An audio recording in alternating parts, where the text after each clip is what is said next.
Hello, my name is Paul Verhoeven, and I do a podcast with Chris Stroud called 28 Plays Later. It's a video game podcast, and we talk about video games. So what I thought I would do is, just before Mass Effect Andromeda comes out, I thought it might be nice to revisit well, maybe nice is not the word, but I want to revisit the controversy that is the Mass Effect 3 ending debacle. Because I feel like a lot of people are still sort of hurting from how controversial that was and how confusing those endings were, and it'd be a shame not to step into this new chapter in the Mass Effect universe without having cleansed, without having done a bit of a juice cleanse. So, what I thought I would do is explain why I think the Control ending of Mass Effect is actually the good one.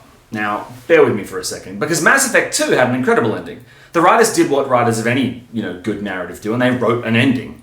And they gave you different iterations of that ending, like on a sliding scale. So they got to write like one ending and just different variants thereof. So whatever you did kind of factored into how good or bad that ending was, which is, I think, the ultimate way to write a video game ending. Mass Effect 3, I feel like maybe they were under the pump a little bit and they got lazy and they gave you one of three colourful buttons. Now, the extended cut went a long way towards fixing these problems, but I think the Control ending is actually a good ending. So let's have a look at all the endings to see which ones are good and which ones are bad. First of all, we have the Destroy ending. Now, I think the Destroy ending is absolute garbage. If you've been playing the game as a Paragon, it's garbage anyway, because, you've been trying to teach people that, EDI and the Geth and whatnot are actually worthy of status as sentient beings. So to wipe them all out, and then imagine all the old people on the Citadel in life support, their relatives clutching their withered hands and they're about to say their last words and boop, everyone flatlines because you've chosen to turn the power off. That doesn't seem exactly fair. And it doesn't resonate with anyone who played the game as a goodie. Then there's the Synthesis ending.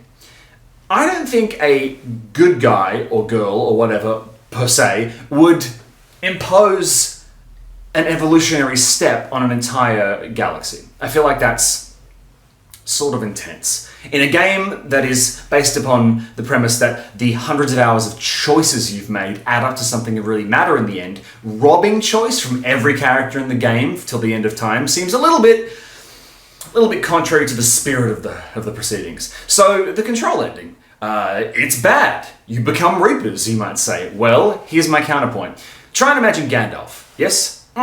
Ian McKellen, scrumptious old guy. So, what you've got is Gandalf the Grey, yeah? So imagine that as Commander Shepard before he becomes the Reapers. And imagine Gandalf the White as Commander Shepard after he or she becomes the Reapers. The reason this metaphor works is, think back to the scene in The Two Towers where Gandalf emerges from the forest and they refer to him as Gandalf. And he has a moment where he kind of has to think about who that was. And he says, yeah, they used to call me that. And it's a really nice, fond memory for him, because we don't know how long he's spent in that abyss, learning and relearning to become a god, basically. Although he does still use a sword and a stick to fight with, which is kind of odd. And for a wizard, he doesn't cast many spells. But anyway, that's not what we're talking about today. So, Shepard basically evolves into a higher form. He or she used their humanity to become something greater. Now, if you played the game in a way that, you were trying to teach Legion that he was worthy of sentience, then Legion actually absorbs that lesson that you've taught him as Commander Shepard, and he selflessly uploads his consciousness to the entire Geth race and lets them become sentient. He moves on to somewhere greater. He spreads himself out like seeds. Like he listened to what you said, and he actually implemented that lesson. And similarly, you taught EDI that it was okay to want a body, and that it was okay to pursue Joker as a love interest. Some amazing slash fiction out there about that. But it would be hypocritical of that same Shepard to not go, well, it's my turn to move on and evolve into something different. And he does that. And if you watch the extended cut, you see that it's still Commander Shepard. Whatever, gender you play Commander Shepard as, it's still your Shepard, but just different.